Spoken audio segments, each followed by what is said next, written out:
Hey guys. So for this video, I wanted to do a review of the 41 picks I've made over the past 7 years. And so total over the past 7 years, I've made $20,260 handicapping boxing fights. So before I start, I guess I'd say I remember actually that technically, the first bet I ever made betting on boxing. I think I was 13 years old, and I remember it was the Mike Tyson, Lennox Lewis heavyweight fight in Memphis, and I was at a friend's house. I was a huge Tyson fan, all excited for the fight, and I remember I bet him $20 that Tyson would win. And looking back on that bet, I didn't know anything about odds or anything, but Tyson was actually 2-1 favorites. 2-1 underdog, so I should have been betting $20 to win 40, but I just bet $20 straight up because I had no idea about odds or anything like that. And yeah, obviously it was a pretty dumb bet, and Tyson just got blown out. And I guess definitely in that moment I was like a sucker, right? And then after that, I remember a few years later, so I guess I was 16, I bet on Mayweather against Oscar De La Hoya with a few friends. So I remember at this point we knew about odds, so I bet $40 to win $20 on Mayweather with one friend, and $40 to win $20 with Mayweather and another friend. So total at 80 to win 40 on Floyd, and he won. And then I remember after that thinking to myself, I thought Floyd was so good after watching that fight. And I was like, every time Floyd fights, I'm going to bet on him. I said I was going to bet at least $100. And then going forward, every time Floyd fought for the next few years, I would always bet to win 100 on Floyd. So I guess I was usually betting like 500 to win 100 or 400 to win 100. And in those situations, again, I was always doing it with friends. So as time went on, I was in university, I was playing poker. I finished university, and I still been following boxing a lot. I made a little bit of money, betting boxing because it was all just Floyd Mayweather. So maybe I guess at that point I was probably up maybe like $400 or something. And then I'd also been following Canelo. I was a big boxing fan, so I'd also been following Canelo. And then remember, me and my friends were talking about it, and we all really believed strongly in Canelo. So we decided to make our first, big real bet. And this was, and then I bet $2,000 to win $1,000 on Canelo against Austin Trout. So I decided to go into, with this bet. I was like, all right, I'm going to start keeping stats, see if I can, really keep track of my boxing handicap and see if I could actually make money, So I won that bet, the Canelo versus Trout one. It was exciting, too, because I convinced a lot of friends that I knew what I was talking about. And I think I had one of my friends bet, who had more money than I did. I think he bet maybe like $6,000 to win $3,000. So, he was really happy, too. So I won that bet, and then the next bet I made, I bet 800 on Mayweather against Guerrero, who's an 8-1 favorite. So I just bet, 800 to win 100. I won that bet.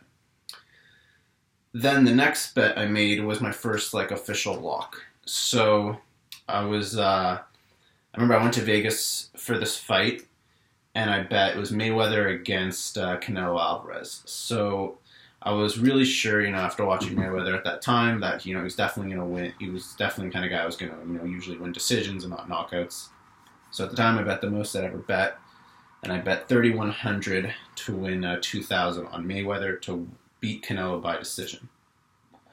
And I remember that time, too, I was in Vegas, and I was playing poker, and every time I won, I would take a few hundred, go to the sports book, and bet at Mayweather decision. So I think by the end I had maybe 6 or 7 tickets on Floyd. They were all Mayweather to beat Canelo by decision. And yeah, like I said, so it was $3,100 to win $2,000. I won. The next bet after that, I bet Timothy Bradley to beat Juan Manuel Marquez. I bet $500 to win $600, and Bradley won by decision. So at this point, the year was over. I had made 4 bets. I went 4-0. And I was up $3,700. So pretty good start. The next year, 2014, started off.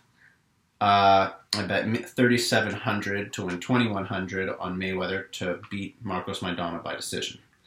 I remember that bet too because, at the time I was still pretty young. I hadn't gotten into investing or anything like that, and I really just had all my money in cash. And I was pretty sure Mayweather decision against Madonna was a great bet. And then when I saw those odds come out, I was actually thinking of just like flying to Vegas and betting all the U.S. cash I had on Mayweather to win by decision against Madonna. I thought it'd be like a cool thing to do. It'd be like, the time when I think it was like, yeah, so it would have been like 25,000 American. I was literally considering it. I was looking at tickets. So it would have been half the money I had at the time. I mean, I guess I was, what, 25? No, 24? No, I guess I was 25. I was 25 and whatever. I had like 50 grand to my name, and I thought, if I have 25 or 50, what's really the difference? But, whatever. I guess I chickened out. And I mean, the World Series was coming up soon. I didn't want to just lose 25 grand a month before the World Series, right? So in the end, I just stuck to 3,700, 2,100 Mayweather decision Madonna. It was actually really exciting, close fight. Mayweather won a majority decision. And so yeah, I was happy. I mean, it was a big bet biggest bet I'd made, and I won, so that was good. The next bet I made was 800 to win 500 on Canelo versus Eslandi Lara. I made that fight while I was in Vegas as well. So I remember I watched it from my hotel room on my computer, with I don't know, one of those legal streaming sites. I guess, what was it? I don't know, I can't remember the name of the site. But anyway, so I watched that fight, Canelo against Lara. He won. It was a close fight, but I kind of felt Canelo pulled away at the end. But I think it was actually a split decision, so it was close, but he won. The next fight I bet was the Mayweather-Madonna rematch. Again, I bet Mayweather decision. I bet 2,700 to 1,000. So I won that one as well, so that was good. The next fight I bet on was Bernard Hopkins against Sergey Kovalev, the over. I bet, I don't know what the over was. I guess it was probably like 9.5 rounds or something. Maybe it was 10.5 rounds. But yeah, I bet Hopkins over. I mean, essentially I'm betting on Hopkins because, Kovalev's the big knockout guy and Hopkins is the boxer guy. So I'm betting that, Hopkins will be able to last against Kovalev. This also, at that time too, I thought Kovalev was overrated. I think he was as good as everyone said he was. So that was kind of like a bet against Kovalev, even though Kovalev won. But I won the over bet, 500 to 500. And the next bet I bet, this was actually an interesting one. I wanted to bet the over with the Pacquiao and Algieri fight. And I was in Montreal and I was using some website and they didn't have, I don't know what it was, but they didn't have the over bet. You couldn't bet on the over, but you could only bet on like props. So I was like, all right, instead of betting, Pacquiao, Algieri over, I think it was like maybe over 9 rounds. So instead of betting over 9 rounds, I'll just bet Pacquiao decision. Which, whatever. I guess it was similar bet. The odds were a little, it was more of an underdog bet because I think the over-under was, 50-50, whereas this, Pacquiao was expected to knock him out. I kind of thought Pacquiao might knock him out like late, like 11th or 10th or 12th rounds. I kind of wanted to bet over, but whatever. So I bet 300 to 500 Pacquiao to beat Algieri by decision. And that was a crazy fight because I think Pacquiao knocked Algieri down 6 times. So even though he knocked him down 6 times, the ref still never stopped the fight, and I won a Pacquiao decision. So that was kind of lucky, but it was a win. So at this point, after 2 years, I was 9-0, and so total, I was up $8,300. So pretty confident with myself. Then the next bet was my next lock. So my second lock of my boxing career, it was Mayweather versus Pacquiao. So that was really exciting, obviously, fight of the century at the time. So I, bet pretty much as I could in Montreal, though. I wasn't in Vegas for this fight. But I bet as much as I could on the online sites I had, and I bet as much as I could with a friend. So yeah, pretty much whatever. I just bet as much as I could. And the total at the time was the biggest bet I'd ever made. So I ended up betting $7,000 on Floyd Mayweather against Manny Pacquiao money line to win $3,500. The reason I remember too. So I bet $7,000 to win $3,500. And I could have bet $7,000 to win like $5,000 if I think, yeah, or no, probably $7,000, yeah, maybe around $5,000 if I bet Mayweather decision. The reason I didn't, though, was because I just thought, the fight was such a high stakes fight. There was so much on the line that I kind of felt like if Pacquiao was losing, he would have really went for it. I couldn't imagine he would be someone who was happy to just lose a decision. And sometimes people are fighting, and if they're losing, they just kind of fight to survive because they don't want to get knocked out. So I just couldn't imagine that happening in that fight. but I was just sure Mayweather was going to win. So I said whatever. The way I remember, I was telling a friend, I was like, 90% chance Mayweather wins by decision, and maybe a 10% chance he wins by knockout. And I was like, but if you bet Mayweather money line, whatever. I was saying you're like 99% if you bet Mayweather money line, and maybe only 90% if you bet Mayweather decision. So I wanted to really guarantee that I was going to win this bet, so I just bet Mayweather money line. I remember this fight too. I always thought in this fight, like the big choker in this fight, if you can call it that, was Freddie Roach, because he was telling Pacquiao during that fight that he was winning the fight, right? So going into the 11th, 12th round, he was telling Pacquiao that he's ahead in the fight, etc. And it's just like, yeah, Freddie Roach hadn't been telling Pacquiao the whole time you're winning the fight, maybe Pacquiao would have went for the knockout and got knocked out. I mean, who knows what would have happened. But, so, if Freddie Roach is telling Pacquiao, oh, you're behind the cards, you really need a knockout, which he should have done, because that's what was happening. Pacquiao was way behind the cards. Then, yeah, it could have been a different outcome, and maybe betting Mayweather moneyline would have seemed like the smarter bet. But, yeah, in my opinion, Freddie Roach, choked or whatever, and gave Pacquiao bad advice. And Pacquiao didn't, I guess he also had the shoulder injury, but still, I really believe that if Pacquiao was told you're losing this fight, you need a knockout, I think it would have been a lot more of an exciting fight instead of being the boring fight that it was. So I won that bet, so that was really exciting. So now I was 10-0 to start my pro handicapper, boxing career. The next bet, I was in Vegas, and I bet 500 on Adrian Broner to beat Sean Porter, and that was even money, 500 to win 500. This bet was kind of like my first, I guess, lesson, because I lost. It was my first losing bet. And I always remember realizing after this fight I always thought highly of Adrian Broner. I thought he was very talented. And then I remember against Marcos Maidana, he didn't train hard. He showed up a little out of shape, and he lost, And I realized that, and then, whatever, I was like, oh, whatever, I made this mistake, it won't happen again. And then I guess, whatever happened to Porter. He lost to Porter, and I was kind of surprised because I thought he was, more talented than Porter. And I realized after that, like, if you're going to bet, if you have a fighter who, for whatever reason, decides to take a fight easy and doesn't train hard, right? Shows up out of shape for a fight because he figures this opponent's going to be easy. Like, if he makes that mistake once, he's probably going to make it again at some point in his career. And you don't want to, like, bet on people like that. You want to bet on someone that you can really count on, like someone that you feel like is going to show up and give 100% for every fight no matter what. And that's exactly what Floyd does. That's what Canelo does. I always think a red flag, too, is whenever you hear a fighter say, I'm really motivated for this fight. I'm like, shouldn't you be really motivated for every fight? Like, what are you talking about, So I always say, that's something I always remember Amir Khan saying a lot. You always remember Amir Khan in an interview. He'll always say, I'm really motivated for this fight. Like, I was terrible. I always bet against guys like Amir Khan. Like, I don't know. It's like, think about it. Like, you're fighting, it's a boxing match. Like, technically you could die in there, right? These guys are punching each other in the head. And you're not really motivated for every fight? Like, what are you talking about, So, like, that's always, like, a red flag. If you ever see a fighter that says, I'm really motivated for this fight, like, don't bet on him in future fights. A fighter should be motivated for every fight, Anyway, so that was my first loss. That was shitty, but I felt like I learned a lesson. The next bet I made was Canelo again. I bet 2,000 to win 600 on Canelo versus Cotto. Again, I was in Vegas for this fight, and my brother was there too, and I convinced him to bet 1,000 to win 300. And he left before the fight, but I cashed the ticket for him, so that was fun. And I brought him back, 1,300 American.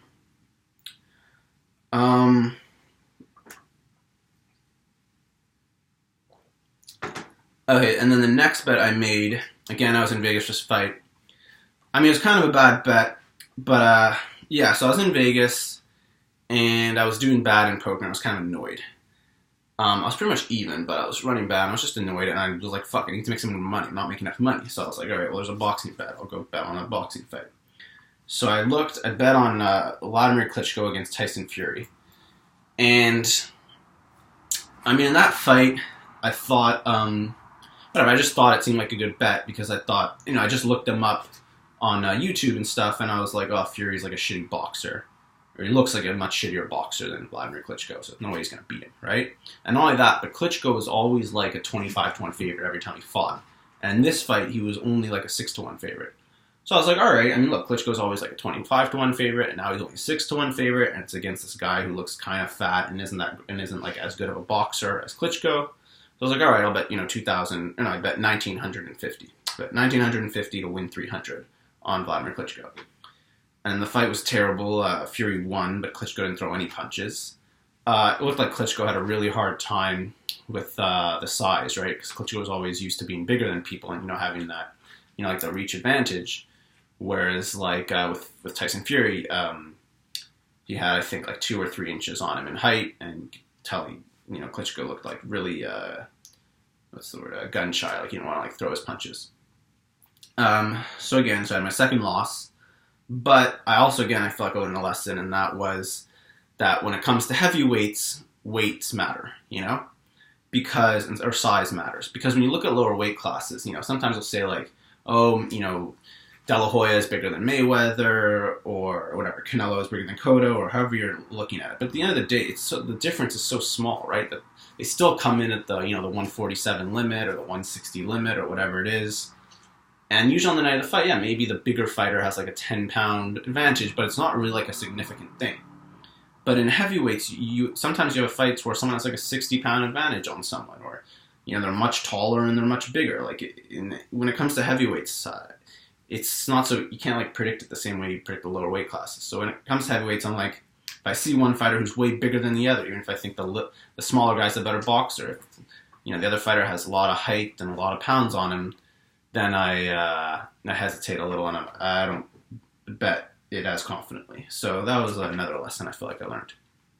So anyway, now after 3 years, I had gone 11-2, and I was up $9,950. All right, so now the next year, and we're going into 2016. Well, my thinking was, oh crap, Floyd Mayweather just retired. What am I going to do? How am I going to actually make money betting boxing? Because at this point, I had made, I had made $9,950, and I had made, out of that 9K, about, 35, 55. Yeah, so out of that 9K, about 8K was from Floyd. So I made 9,900, and I think 8,100 was from Floyd. So it's just, maybe I'm messing up the math, but whatever. You get what I'm saying. Most of the money had came from Floyd, so I was like, how am I going to make money going forward? So I was like, all right, I got to start following more guys. I mean, I still always liked Canelo, but again, with Canelo, he was usually a favorite, so I was like, it's not someone... The thing, too, that's great about Floyd is you could always bet Floyd to win by decision. Whereas with other guys like Canelo, or even now, like a guy like Errol Spence, who I like a lot, they're great punchers, so you don't really want to bet them to win by decision, because you never know when they're going to knock someone out. So I'm always betting these guys from going forward. I'm always going to probably bet the money line, because I think they're going to win, but I feel like they're definitely going to win, but I can't say if it's decision or not. Whereas with Floyd, it was almost always pretty guaranteed it was going to be a decision, especially when he's fighting bigger guys. So now I'm trying to figure out, all right, how am I going to make money, without Floyd. And so the first bet I made that year, I'd been following Anthony Joshua a lot, and he was fighting Charles Martin, and he was a 5-1 favorite. So I was like, all right, I think he's definitely going to beat Charles Martin. And then this was a cool bet, because I put 1,000 on this website. They gave me a 10% deposit bonus. So total, I bet 1,100 to win 220. So the plan was to bet the 1,100. So I put 1,000 at 11. So now I had 11. So the plan was to bet 1,100 to win 220 on the Joshua fight in the afternoon, win that, then take all the winnings and bet them all on the Pacquiao-Bradley fight to go over. So I won the first bet, then went back to my friend's apartment, went on his laptop, bet it all. Now I had 1,320 on the account, bet it all on Pacquiao-Bradley to go over, and I won that bet as well. And so after that, my account had, so I put 1,000, and after one day of 2 bets, and now had 1,660 on it. So that was kind of cool. Then the next bet I made 2 bets on one fight, and so I bet Canelo versus Con. I had the 1,660 on my account, but I decided to do is bet 1,410 of it on Canelo versus Con to win 280, and then I bet the other 250 to win 275 on Canelo versus Con going over. So I won the Canelo Con bet, but I lost the over bet because Canelo knocked him out in the 6th round. So in this fight too, so this was my 3rd loss of a bet, but I still won. I guess I total won like $35 total, right? But on this bet too, I always feel like if you see there's a fight and you have a guy at welterweight coming up to a guy at middleweight, well, you want to technically be betting on them. You want to bet the guy who's in his weight class he's comfortable in, right? Which would be Canelo. He was the bigger guy, and Conor was coming up. So when you bet on something like the over, it's kind of like you're betting against Canelo because you're saying that Conor won't have too much trouble with the power of Canelo, right? So I feel like that is dumb. You know, if you want to be betting on the guy who's in his comfortable weight class, not against the guy who's in the comfortable weight class, right?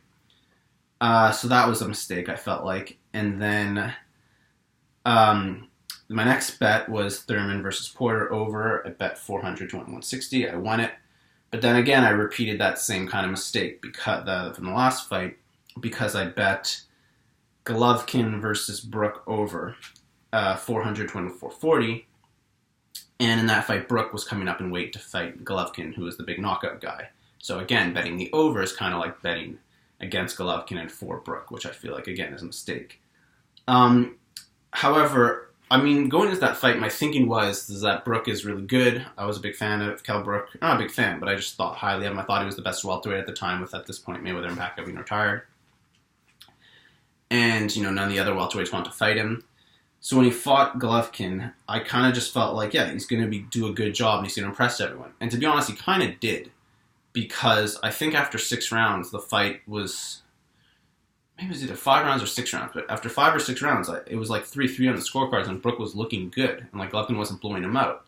But because Golovkin was such a bigger guy, he'd already broken Kell Brook's eye socket, you know? But like Brook never went down or anything, and he looked like he was holding it on, but he was in there with a broken eye socket, and his corner realized something was seriously wrong, and they just like stopped the fight. So, felt like it was kind of bad luck, but at the same time, again, I made a mistake of betting on someone who's going up in weight classes to fight someone who's in their comfortable weight class. Finally, the last fight of the year that I bet 480 to win 200 on the Kovalev Ward fight going over. Again, I was kind of betting against Kovalev because, you know, Kovalev's the knockout guy, Ward's the boxer, and I'm betting Kovalev won't be able to knock him out, similar to the way I did with Hopkins. In that fight, I remember Ward, I think he was knocked down in the 2nd round, so it was like kind of a shitty start, especially when you're in bet over, but after that he got his game together, and he ended up going the distance and winning this controversial decision against Kovalev. So at this point, now I was 16-4, and I was up 10,500 after 4 years. Alright, so then I have the next bet I made. So this was the big one. So, at this fight point of the year, there were a few bets that I remember I wanted to make but didn't, because they were all going to be like small bets, like some overs, and I don't even remember what the fights were. You know, I think one of them maybe was like Thurmond Porter, and I was thinking I should bet the over. But I just didn't bother betting anything because I had bet almost 11,000. So total I bet 10,750 to win 4,520 on Anthony Joshua versus Wladimir Klitschko. So this was my my third lock, and yeah, it was a pretty big sweat. So this fight to me, it just like checked all the boxes, and that's why I was so confident Joshua was going to win it. Maybe I was too confident, but I did win the bet, so that was good. So first of all, you had Klitschko, who was like an old fighter with like a big name and a big fan following. So that when you have that kind of thing, money always goes behind fighters like that, right? So you think about someone like Oscar De La Hoya when he was like late in his career, shitty, people are still betting on him, right? You think about someone like Mike Tyson when he was old and shitty at the end of his career, people are still betting on him, right? You can see that in other fighters too. And it's just like, so you have the old faded champion who's trying to regain his belt against a young new champion. So that's always like a bad start. Another thing, I also really believed in Joshua. I followed him his whole career. I thought he was a great fighter. And another thing is I thought Klitschko was always a little bit of a choker, and he didn't like perform well in the big fights earlier in his whatever. Just I didn't believe much in Klitschko, and he choked when he was pretty awful against Fury.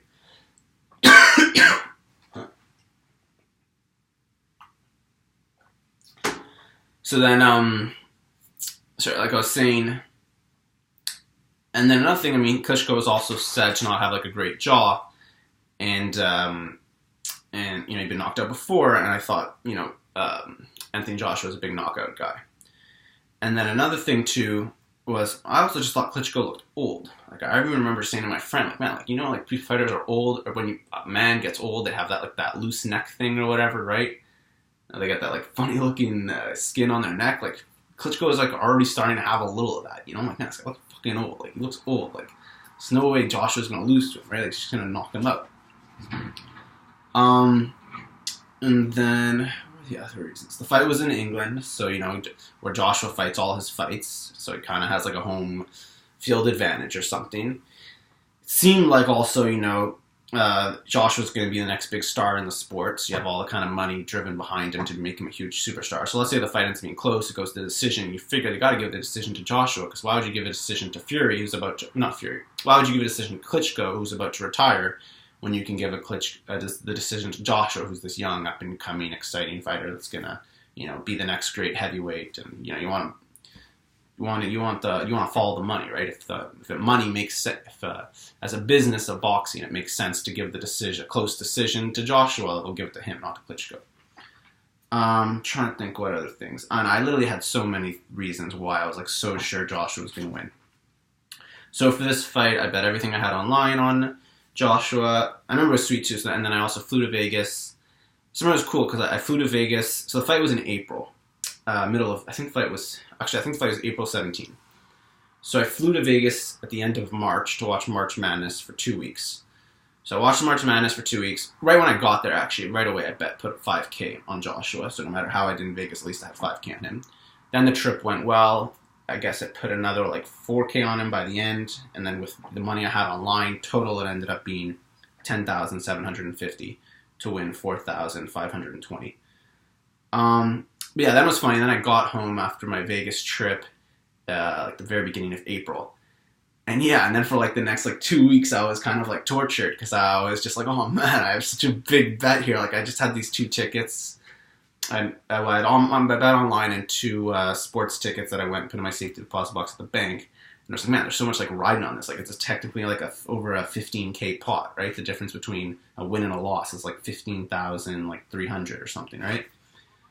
So yeah, I was sweating a lot. And I remember for like the next 2 weeks, I was literally like going on YouTube, watching these guys in their training camps, just like hearing what everyone has to say, you know, like watching weigh-ins and shit. Just like, I don't know, it was like a huge weight on my shoulder. And then I watched the fight at a sports bar with a friend. And even that was dumb because I thought the fight was at like 6 o'clock Eastern in Montreal because it was in London, but really it was at 5 o'clock Eastern, so I got it messed up. So I literally showed up to the fight and it was already in like round 8, and I was like, Jesus, what the hell's going on? And I remember too at that fight, I was like saying how I was really sure, or if I had to predict it, I was like, it's going to be cautious at first, and Josh was going to like knock him out in the 5th round. And what turned out what happened was exactly like I said, it was cautious at first, and then Joshua knocked him down in the 5th round. But then after that, everything went crazy, and then Klitschko came back. Klitschko knocked him down in the 6th round. Then I showed up in the 8th round. The scorecards were really close. And then Joshua ended up knocking him out in the 11th round. And that was really exciting. And it turned out he was ahead on the scorecards, though. So seeing that made me think, yeah, if it went to a decision, I would have won my bet. So that also made me happy. But yeah, it was a really exciting fight. Much closer than I was hoping to be, but still Joshua won. So my 3rd lock was good. And I won that bet. After that, I bet 650 to win 100 on Canelo versus Chavez. Then my next bet, I bet 500 to win 110 on Elite or Alvarez versus Jean-Pascal. One of the reasons I did that was because I know Alvarez kept getting passed over as he was the mandatory for Adonis Stevenson, and they kept paying him step-aside money because that's the instinct to fight other people. So I always thought Alvarez was pretty good, and I always thought Pascal was overrated. So I just thought that was an easy money bet, and he won I think he won a unanimous decision against Pascal. So I was doing well, and then came obviously my next lock, which, if you can remember what was going on in 2017, you had the Floyd Mayweather Conor McGregor fight. So that was also, I mean, I bet as much as I could, and that was like, just, I don't know, such a dumb thing, right? How could Floyd Mayweather not be a bigger favorite? So Floyd opened as a 25-1 favorite against Conor McGregor. And then the odds got down to 7-1. And I was like, holy shit. So I started betting a lot, Mayweather 7-1. Then the odds got down to 6-1. So I started betting a lot, Mayweather 6-1. Then they got 5-1. I bet a lot, Mayweather 5-1. Then they got 4-1. I bet a lot, Mayweather 4-1. At this point too, I wanted to bet, I had told my wife, well, I guess she was my fiance at the time, but I told my fiance that, I would never bet more than 10,000 on a fight. So that was like my limit. That was the most I was willing to bet. She's like sorting these bets too, right? So in the Joshua fight, I bet 10,750, and then on the Mayweather fight, by the end, I had bet 10,510 to win 1,850, so almost 2,000. Yeah, that fight, whatever. It was kind of close, but not really. I don't know, Mayweather looked kind of crappy and old, but he knew what he was doing, and he kind of just let, McGregor tire himself out, and then he knocked him out in the 10th round, and yeah, it was a pretty easy win. And yeah, I'm happy with the bet. Yeah, I guess I could have bet more, but whatever. Betting 10,500 is a lot of money, so it's not like I didn't bet as much as I could. But yeah, it was whatever. So again, that year was crazy because I had two 10K bets in 1 year, two locks in 1 year, and won them both. The next bet I bet was the Canelo versus Golovkin over. I bet 560 to win 280. I won that. And then my last bet of the year was a pretty sweet one. So this all goes back to when I was a lot younger. I think I was like 13 or 12, and I was reading the Sports Illustrated article about American boxing. And it said right now the only like good American boxer for the Olympic team or something was this guy Saddam Ali. So I started following Saddam Ali's career. And thought he was okay. I guess he just wasn't like talented enough or like tough enough to really make it big time. And there was one time where I wanted to bet on him as like a 3-1 underdog, but missed an opportunity to. And he won that fight. And then he fought for a welterweight title against Jesse Vargas and lost, got knocked out, I think in like the 9th or 10th round. And I was like, oh, this guy's just crappy. But whatever, he was starting to win a few fights, he was looking good. And then it was just a good opportunity to bet on him because he was fighting Miguel Cotto, who was ending his career, right? So Miguel Cotto said, this is my final fight. I'm going to retire after this. He had an up and down career, Cotto, a lot of wars. And I just felt like, all right, well, here's another opportunity. You got an old guy who's about to retire. You got a guy like Saddam Ali, who's had a title shot, lost, won a few more wins. Now he's getting another title shot. So I just kind of felt like, all right, well, this is an opportunity where you figure like Saddam Ali's going to maybe make the most of it. And not only that, but like, Cotto's about to retire, and here's some young kid who's trying to make it in the sport. And, in boxing too, a lot of your fights, you're fighting for the money for the fight, right? You're getting paid to fight, but you're also like getting paid to win because if you win, there's more big money fights in the future, right? So with someone like Cotto, he's made all the money he's going to make, and win or lose, he's about to retire. So it's not like there's like more big money fights for him in the future. Whereas like Saddam Ali, this is his chance. He could win a title, he can get more big money fights in the future. He's a lot more to fight for. Whereas Cotto's like win or lose, his career is already defined. What difference does it make if he beats Saddam Ali? That was kind of my thinking going in. So anyways, and Saddam Ali was a big underdog, so I almost didn't bet because I kind of felt like Saddam Ali wasn't good enough, but whatever. I ended up betting $100 to win 650, so six and a half to one underdog. So yeah, I bet 100 to win 650 on Saddam Ali, and he won a unanimous decision, so that was pretty exciting to win. I've never really bet on the underdog before that, or much of an underdog. I've had those bets like 500 to win 600. And stuff like that. But yeah, 100 to win 650. Never had a bet like that before, and I won, so that was sweet. Yeah, in hindsight, I wish I bet more, but whatever, so that was cool. So yeah, and after this point, it had been 5 years, and I'd gone 22-4, and I made $18,000. So then my next bet was Deontay Wilder versus Luis Ortiz. I bet 350 to win 100. I won. The next bet was Anthony Joshua against Joseph Parker. I bet 700 to win 100. I won. The next bet was Terence Crawford against Jeff Horn. I bet 900 to win 150. Won. The next bet was Errol Spence versus Ocampo. Actually, I wanted to just bet Errol Spence knockout, but the odds for Errol Spence knockout and under 11.5 were the same. So, I guess I should just bet the under, right? With the very unlikely chance that Ocampo knocks him out. It's still the same odds whatever. It's like, even if it's 1% equity, it's still 1%, so why not? So I just bet the under instead of betting Errol Spence knockout. I bet 900 to win 200. I won. Oh yeah, then I had another underdog bet. Then I bet, so I had Alida Alvarez was facing Sergey Kovalev. For that fight, so like I said, I bet against Kovalev twice in terms of over-unders, betting fights would go over when he was supposed to try and knock someone out. And now I was betting Kovalev against Alvarez. And I always thought Alvarez was good, Eliter Alvarez, because he was being paid step-aside money. He never got his title shot against Adonis Stevenson. He's from Montreal, so I kind of followed him a little. He's always on Adonis Stevenson's undercards. And I just thought, like, oh, he's finally getting his title shot. Like, this guy's been waiting too long. He's a talented fighter. He's, like, a big, strong-looking guy, like, big athlete, right?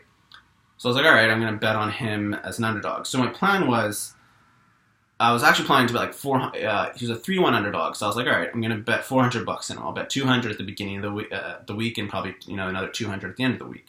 So at the beginning of the week, I bet $200 to win $600 on Eliter Alvarez. And at the end of the week, went from being a 3-1 underdog to a 4-1 underdog. So I could have bet $200 to win $800, right? But at that point, all these articles had came out about how it was such a sure thing Kovalev was going to win, and how they were setting up the fight for Kovalev versus, I think, Dmitry Bivol. And yeah, so then those guys with their predictions come out, and literally everyone was like predicting Kovalev to win. So it really just discouraged me. So I was like, all right, I have $200 to win $600. Could be, $400 to win 14, but whatever. I'll just leave it as $200 to win $600. The fight went where Kovalev got off to an early lead. I think he was up like 4 rounds to 2 or 5 rounds to 1. And then Eliter Alvarez just landed a huge, awesome punch, like really knocked him down. And then he went for the kill, and he knocked him down 2 more times, and the ref stopped the fight. And I think it was the 6th round. So that was pretty exciting. Another underdog bet $200 to win $600, and I won. The next fight was actually on the day of my wedding, so I didn't see the fight. But I bet $700 to win $100 on Alexander Usyk versus Tony Bellew. I did that because, Bellew is just like a crappy, overrated fighter, and Usyk is supposed to be really good. I think at this point, he'd already unified the division, the cruiserweight division. But anyways, I just knew Usyk was really good. And I saw 7-1, and I was just like, yeah, I'm just assuming there's no way he's going to lose to Tony Bellew. So I just bet $700 to win $100. I won. And the next bet, I bet Deontay Wilder against Tyson Fury. Moneyline. Total, I bet $1,960 to win $1,360 on Deontay Wilder, and ended up being a draw. So it pushed. I got my money back. It's the first time I had a draw. That was a crazy fight. I'm looking forward to the rematch. Few things. I mean, look, Fury definitely could have got the decision, so it's lucky that he didn't. But also at the same time, the ref also could have stopped the fight in the 12th round because Fury was like out cold, and even though he did make it up, the ref also gave him a pretty slow count, I thought. So they could have either stopped the fight or said Fury didn't beat the count. But whatever, the ref gave him a slow count. But anyways, it was a push, so I broke even there. So yeah, at this point, it's been 6 years, and I was 28-4-1, and I'm up 19,260. So then I decided to start a YouTube channel and start posting my bets. I was looking at my stats here. So yeah, I went from being what was that? So I went from being 15-4 to 28-4. So I won. So I won 13 bets in a row. And then I guess I had a push, right? So yeah, I won 13 bets in a row and then a push. So I was like, man, I'm crushing these boxing bets. I don't know. I feel like now I'm like really feeling like I have an edge at this thing. I'm over 19 grand. I've gone 28-4. I'm constantly betting. I feel like I'm constantly betting on like 2-1 and 3-1 favorites who are just like winning really easily. A few underdog bets have won. I mean, at this point, I'm up 19,000, and about 10 of it. A little more than 10 of it is from Floyd, but I'm still doing well outside of Floyd. And I kind of feel like Errol Spence is really good. I'm going to start betting on him a lot going forward. I like Canelo a lot. Going to bet him a lot going forward. But anyways, then I started my YouTube channel. And you can go look at my video history. Since then, I've made 8 bets, all YouTube videos. Just to recap real quick, I bet Spence versus Garcia. I won. I bet Crawford versus Khan. I won. Canelo versus Jacobs. I won. I bet Joshua versus Ruiz. At this point now I've gone my last 17 bets I've won 16 and drew 1, so that was a pretty crazy streak. 16-0-1, and then my streak ended when I bet Anthony Joshua to knock out Andy Ruiz. And I don't know what happened there. So yeah, Joshua knocked him down the third round. Seemed like, all right, another win. And then, yeah, then the fight went crazy. Ruiz got up, but they were exchanging. Ruiz knocked him down. And yeah, I'm sure you guys remember what happened after that. And then Ruiz went on to, he knocked him down 4 times and won a TKO in the 7th round, right? So yeah, that was a loss. And it kind of sucks too because it was on that YouTube channel. So kind of embarrassing. But whatever. And then I followed that up with betting on Joe Joyce versus Jennings. I won. Pacquiao versus Thurmond over. I won. Spence versus Porter won. Canelo versus Kovalev won. I didn't have any big bets, so I haven't had. So I mean, looking over my thing, I mean, I bet 2,600 on Spence. I bet 2,000 on Canelo. I bet 1,800 on Spence. I bet 1,200 on Canelo. So yeah, I haven't had a big bet. I haven't really had any big bets or big wins since Mayweather Mcgregor. So that, I bet and before that I had Joshua and Klitschko, right? So I bet 10,700 on Joshua. I bet and won 4,500. I bet 10,500 on Mayweather, won 1,850. But my locks have gone 4-0, right? So I've had 4 locks. It's been Mayweather to decision, Canelo, which I won. Mayweather versus Pacquiao, which I won. Joshua Klitschko won, but it was close. And then Mayweather McGregor, which I won. So yeah, that's not bad. So 4-0 with my locks. First year of the YouTube channel, I went 7-1 and made $1,000. So it's good. I mean, going forward, I have this bet coming up. If you just saw I posted the video, I bet. So far, I've bet 400 to 410 on Deontay Wilder against Tyson Fury. I might bet a little more, but probably not. Heavyweights being unpredictable and all. You can watch that video if you want. I would say with my channel too, I would just say, look, over 7 years I've gone 35, 5-1, 35 wins, 5 losses, 1 draw, and I'm at 20,260. I would just say, look, guys, copy all my bets, and I mean, I think I have an edge. I understand there's variance, and I'm betting on favorites, and maybe I am getting lucky, right? Who knows? But 7 winning years in a row, I feel like I'm pretty confident. I follow boxing a lot. I think I know what I'm doing. I'm not. I have won all my big bets, so that's pretty key, right? I mean, look, the 15K pot on Joshua and Klitschko, right? So if I lost that, instead of being up 20, I'd only be up 5. So that's kind of, definitely some luck there, but I did win, so. And then, also in that fight too, I remember after that fight, everyone was so impressed with Klitschko. They were like, oh, Klitschko was so good, blah, blah, blah. He showed what a great fighter is, and everyone was saying how they were so impressed with Klitschko's performance. I'm just like, but he lost, So it kind of shows you that, he was a 2-1 underdog, and you guys are super impressed with his performance, but he lost. What were you guys expecting to happen? Shouldn't he have been more like a 7-1 underdog or something? If it's that crazy that he had a good fight but still lost, So the way I see it is the odds were good, and even though it was a sweat, I mean, look, it's 2-1 favorite. I bet 10K, he won, and I don't know. I mean, watching that fight, maybe Joshua wins 80% of the time. I don't know. I mean, Klitschko did knock him down, but Joshua recovered, and Klitschko let him recover, which again kind of reaffirms my thought that Klitschko's a little bit of a choker, because, I don't know, it's like if you're in football and you have the ball on the 1-yard line,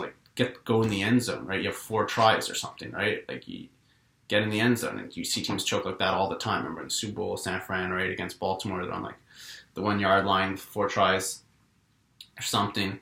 So I'm just saying, I still believe that I was kind of right with that fight, because Klitschko had him hurt, and he didn't finish the job, and he let Josh recover, and then he tired out late again, which, again, kind of looks like choking. I don't know. I'm just looking back on that bet, because that is a big part of my profit. I do really believe that Joshua bet against Klitschko was a good bet, definitely plus EV, definitely odds in my favor, and I think if they fought that fight 100 times, or 1,000,000 times, let's say, in some simulator, I think I'm coming out ahead money-wise. So, I do think I'm good at handicapping. I think, I don't know, I just feel like I have a good understanding for what the odds are and what they should be. You have a lot of Canelo fights where it's a 3-1 favorite, and, in reality, shouldn't he be, a 9-1 favorite? And you look at someone like Floyd. I mean, Floyd went 50-0, right? And let's say you take away, whatever, let's say you want to take away 30 of his wins and say 30 of his wins were gimme wins that shouldn't count. So he went 20-0. So Floyd went 20-0 in most of those fights. He was like a 3-1 favorite, 4-1 favorite. Some of them he was 2-1 favorite. I think against, against Diego Corrales, he may have been an underdog. So yeah, I mean, if you take, I don't know, if you take a dice and, you know, 2-1 favorite, right? Say you try and roll a 4-5, a 1, 2, 3, or 4. So right, if you take a dice, try and roll a 1, 2, 3, 4. And if you roll a 5 or a 6, you lose, right? You do that 20 times. You think you can roll a 1, 2, 3, or 4 20 times in a row?